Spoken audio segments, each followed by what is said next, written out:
अस्सलाम वालेकुम दोस्तों, मैं हूं आपका दोस्त मोहम्मद यासीन और आपका स्वागत करता हूं, वेलकम करता हूं मेरे यूट्यूब चैनल जिसका नाम है लाइफ ऑफ वाई। तो आज मैं आपके सामने एक ऐसे सब्जेक्ट के बारे में बात करूंगा जो हर इंसान के लिए जब इंटरव्यू के लिए जाता है तो वो ज़रूरी होता है। तो आज हम बात करेंगे वॉक इन इंटरव्यू की। जी हाँ, वॉक इन इंटरव्यू में हम कौन सी गलतियां करते हैं और कौन सी चीज़ों का ध्यान नहीं रखते हैं, उसके वजह से हमें हमेशा रिजेक्शन हो जाता है। तो आज मैं आपको बताऊंगा वो सारे पॉइंट्स, छोटे छोटे पॉइंट्स हैं, छोटे छोटे पॉइंट्स मैं आपको बताऊंगा। तो आप इस चीज़ को ध्यान में रखिए, तो आप ये वॉक इन इंटरव्यू जो है आप पास कर जाओगे। तो सबसे पहले हम वॉकिंग इंटरव्यू है क्या वो जान लेते हैं। वॉकिंग इंटरव्यू एक ऐसा इंटरव्यू है जो आप डायरेक्टली कंपनी को देते हैं, ठीक है। आप किसी एजेंसी को नहीं या किसी एचआर में नहीं, डायरेक्टली वहां पर जो कंसर्न पर्सन होते हैं, जैसे कि एचआर हो गया कंपनी का और एरिया मैनेजर हो गए कंपनी के या डिपार्टमेंटल मैनेजर हो गए कंपनी के, तो आप अपना इंटरव्यू जो है वॉक इन इंटरव्यू डायरेक्टली देते हो। ये एक एरिया सिलेक्ट किया जाता है जहां पर कंपनी के जो कंसर्न पर्सन होते हैं, जहां पर इंटरव्यू लिया जाता है, लेना चाहते हैं, या चाहे कोई होटल होती है, चाहे कोई भी ऐसी रेसिडेंस प्लेस होता है जहां पर इजीली पब्लिक आ सके, जो इंटरव्यू देने के लिए जो लोग हैं वो आ सके। तो वहां पर वो एरिया लोकेशन जो है सिलेक्ट किया जाता है और वहां पर इंटरव्यू लिया जाता है। और ये अभी आप देख सकते हैं कि फेसबुक पर भी उसकी ऐड आती है, या कहीं और सोशल मीडिया पर भी ये ऐड दे देते हैं, या पेपर में भी ऐड देते हैं, पेपर कटिंग में भी ऐड दे देते हैं। तो इसको पढ़कर, इसको देखकर लोग आते हैं, तो इसे वॉक इन इंटरव्यू कहते हैं। अब वॉक इन इंटरव्यू के मैं पॉइंट्स बताता हूं जो चीजें आपको ध्यान में रखनी है। पॉइंट नंबर 1 ये है कि वॉकिंग इंटरव्यू जो है मंडे टू फ्राइडे ही लिया जाता है, ठीक है। अमूमन जो कंट्रीज के जिस तरह रूल हैं, तो उस वक्त ही लिया जाता है और मंडे टू फ्राइडे ही होता है इंडिया में। तो और इसका टाइमिंग जो होता है 9 बजे से लेके 6 बजे तक होता है। ये ऑफिस वर्किंग आवर्स में ही होता है। तो सेकंड पॉइंट जो है, इसके जो इंटरव्यू के जो राउंड होते हैं वो 2 से लेके 5 होते हैं, क्योंकि बहुत सारे लोग आते हैं इंटरव्यू देने के लिए और बहुत मतलब ये उसी दिन आपको रिजल्ट मिल जाता है उस इंटरव्यू का। वॉक इन इंटरव्यू की ये खासियत है। इसमें एचआर का भी इंटरव्यू आपका उसी दिन हो जाता है, और आपका एरिया मैनेजर अगर है तो एरिया मैनेजर का भी आपका इंटरव्यू हो जाता है। डिपार्टमेंट मैनेजर हो तो डिपार्टमेंट मैनेजर का भी उसी दिन इंटरव्यू हो जाता है। फिर एम्प्लॉय रिलेशन मैनेजर है वहां पर, तो उसका भी इंटरव्यू उसी दिन हो जाता है। कहने की बात यह है कि उसी दिन आपको रिजल्ट मिल जाता है। अब पॉइंट नंबर 3 जो है बहुत ही इंपॉर्टेंट है, इस पे आप ध्यान दीजिए। आप अगर वॉकिंग इंटरव्यू के लिए कहीं से ऐड देखते हैं तो उसमें आप ध्यान से देख लीजिए कि इसका लोकेशन क्या है, आपके डेजिग्नेशन से ये मैच करता है, ठीक है। ये आप बरोबर ध्यान रखिए, क्योंकि क्या होता है अगर आपका डेजिग्नेशन मैच नहीं होता है, जैसे मैं एक एग्जांपल देता हूं, उसके अंदर दिया होता है कि किसी भी कंपनी में आपका एक्सपीरियंस या कोई भी कंट्री में आपका एक्सपीरियंस इतना होना चाहिए और आपके पास नहीं, और आप जाते हैं तो वो पहले यही देखते हैं कि आपका एक्सपीरियंस कितना है, क्या है, और वो आपको वहीं से वापस भेज देते हैं। तो ये चीज का ध्यान रखें। अब पॉइंट नंबर 4 जो है, वॉक इन इंटरव्यू का जो लोकेशन है वो एक बार आप चेक कर लीजिए, क्योंकि बड़ी बड़ी जो कंपनियां जैसे अमेजोन है, रिलायंस है, एबीबी है, ऐसी बड़ी बड़ी कंपनियों के क्या लोकेशन भी होते हैं जो अलग अलग होते हैं, ठीक है। क्योंकि बहुत सारे लोग वहां पर इंटरव्यू के लिए आते हैं तो उनके वेन्यूज जो होते हैं अलग अलग होते हैं। तो अगर ऐसा ना हो जाए कि आप लेने गए डायमंड रिंग और पहुंच गए किराने की दुकान पर उसको पूछ रहे हैं, तो ऐसा ना हो जाए, इसका आप ध्यान रखिए। अब पॉइंट नंबर 5 जो है, ये ध्यान में रखिए कि आप एचआर रिलेटेड जो भी क्वेश्चन है उसको रिवाइज करके जाइए, और आपको पता होना चाहिए कि आप कौन से प्रोफाइल के लिए जा रहे हो और कंपनी की प्रोफाइल क्या है। कभी कभी क्या होता है आप ये सब चीजें पढ़कर नहीं जाते हो और वहां पर ये सारी चीजें पूछी जाती है। कंपनी के बारे में पूछा जाता है कि कंपनी कहाँ पर है, कैसे है, उनके पूरा प्रोफाइल जो है उनका आप एक बार पढ़ के जाइए, और उनकी वेबसाइट जो है वो भी एक बार पढ़ के जाइए। क्योंकि कभी कभी क्या होता है उनकी वेबसाइट पे कुछ अगर वो नया कर रहे हैं, कुछ नया लॉन्च कर रहे हैं, तो वो वहां पर डालते हैं, उसमें ऐड करते हैं उनकी प्रोफाइल में। अगर आप पढ़ के जाएंगे तो आपके लिए एक एडवांटेज रहेगा। अगर वो आपको पूछ लेता और आपने आंसर कर दिया तो आपका ये प्लस पॉइंट हो जाएगा।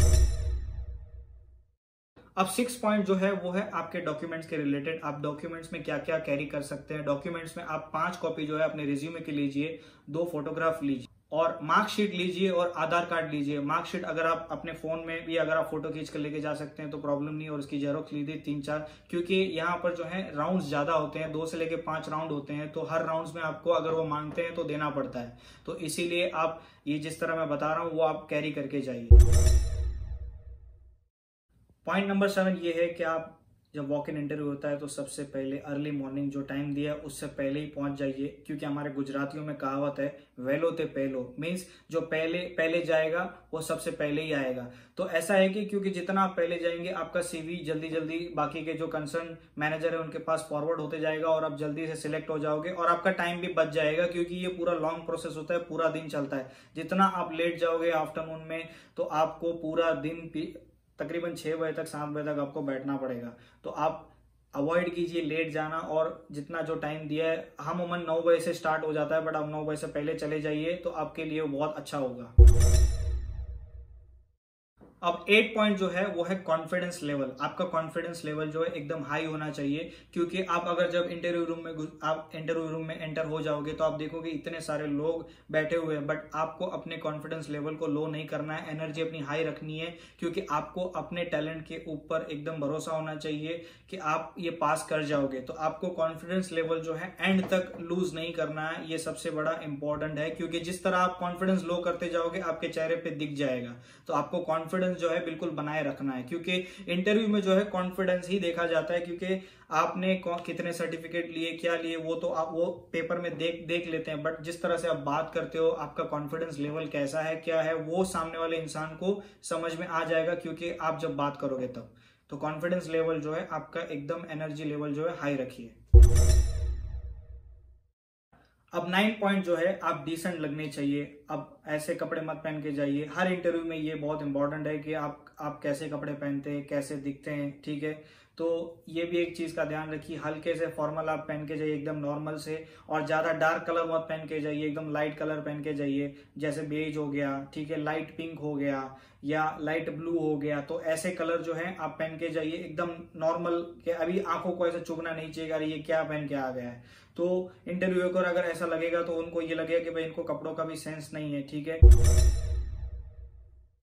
अब 10 पॉइंट जो है वो है आपका मोबाइल जो है, आप एक मोबाइल लेके जा रहे हैं, आजकल बहुत लोगों के पास 2-3 मोबाइल होते हैं, वो भी साथ में लेके जाते हैं। तो एक मोबाइल लेकर जाइए, ज्यादा मत लेकर जाइए, ठीक है। तो 10 पॉइंट जो है वह आपका मोबाइल जो है इंटरव्यू के दौरान आप साइलेंट रखिए, और आपका बैठने का जो स्टाइल है चेयर पर ऐसे नहीं होना चाहिए जब इंटरव्यू चल रहा है, ऐसे नहीं होना चाहिए, ऐसे नहीं होना चाहिए, ऐसे नहीं होना चाहिए।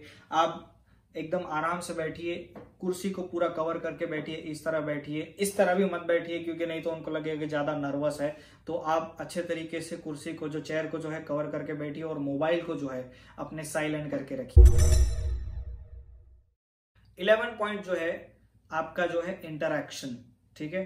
अब किसी भी क्वेश्चन का अच्छे तरीके से उसको आंसर कीजिए, पहले सुन लीजिए, ठीक है, फिर उसको आंसर कीजिए। और इंटरैक्शन जो है, अभी वहां पर वॉक इन इंटरव्यू में 2-3 लोग बैठे होते हैं, ठीक है, इंटरव्यूअर जो है, आप उनकी आईज कांटेक्ट कीजिए, ठीक है, और अच्छे तरीके से उनके साथ इंटरैक्शन कीजिए, और हाथों का जो है अच्छे से इस्तेमाल कीजिए। आप ऐसे मत रख दीजिए, ऐसे मत रख दीजिए, ऐसे मत कीजिए, ऐसे मत कीजिए। आंसर देते वक्त आप अच्छे तरीके से उसका इस्तेमाल कीजिए हाथों का, तो उनको लगेगा कि नहीं ये वाकई में इसको इंटरव्यू का भी नॉलेज है, इसने इंटरव्यू दिए हैं।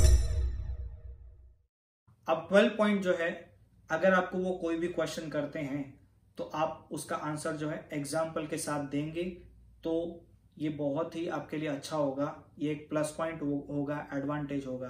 तो कोई भी अगर आप क्वेश्चन का आंसर करते हैं तो हो सके तो ट्राई कीजिए कि आप उसका एग्जाम्पल के साथ आंसर दें। 13 पॉइंट जो है, अभी आप अगर कोई भी क्वेश्चन का आंसर कर रहे हो तो आपका वॉल्यूम जो है वो मेंटेन होना चाहिए। अब अगर आप एकदम जोर से चिल्ला के एकदम उसको ऐसा आंसर करते हो तो वो भी डर जाएगा सामने वाला कि भाई ये क्या आंसर कर रहा है, और एकदम लो वॉल्यूम में भी करोगे तो उनको उसको ऐसा लगेगा कि इसको इंटरेस्ट नहीं है और इसकी एनर्जी लेवल जो है बिल्कुल भी लो है, तो आपको वो लोग सिलेक्ट नहीं करेंगे, क्योंकि आपका आंसर देने का तरीका ही आपको जॉब दिला सकता है। क्योंकि अगर उनको कुछ समझ में ही नहीं आएगा आप क्या आंसर कर रहे हो तो आप कैसे पास कर पाओगे। तो आपका जो वॉल्यूम जो है मेंटेन रहना चाहिए, और ज्यादा से ज्यादा वो जो वर्ड यूज कर रहे हैं उनको कैच करके वही वर्ड आप भी यूज करें तो उनको अच्छा लगे, उनको ऐसा लगे कि हाँ ये वही, क्योंकि आजकल क्या है इंटरव्यू जब देने जाते हैं तो उनको वही लोग पसंद आते हैं जो लोग उन जैसे हों, ठीक है। तो आप ट्राई कीजिए, क्योंकि बहुत कम होता है, बट ये मैं आपको एक सेंस बता रहा हूँ क्योंकि मेरे साथ ऐसा हुआ है, क्योंकि मैंने 2 इंटरव्यू में भी ऐसे ही किया है, तो आपको मैं ये बता रहा हूँ, ये मेरा पर्सनल एक्सपीरियंस है। अगर आप करना चाहे तो कीजिए, ट्राई कीजिए कभी। तो ये हो गए हमारे सारे पॉइंट्स जो वॉक इन इंटरव्यू में हमें ध्यान रखने चाहिए।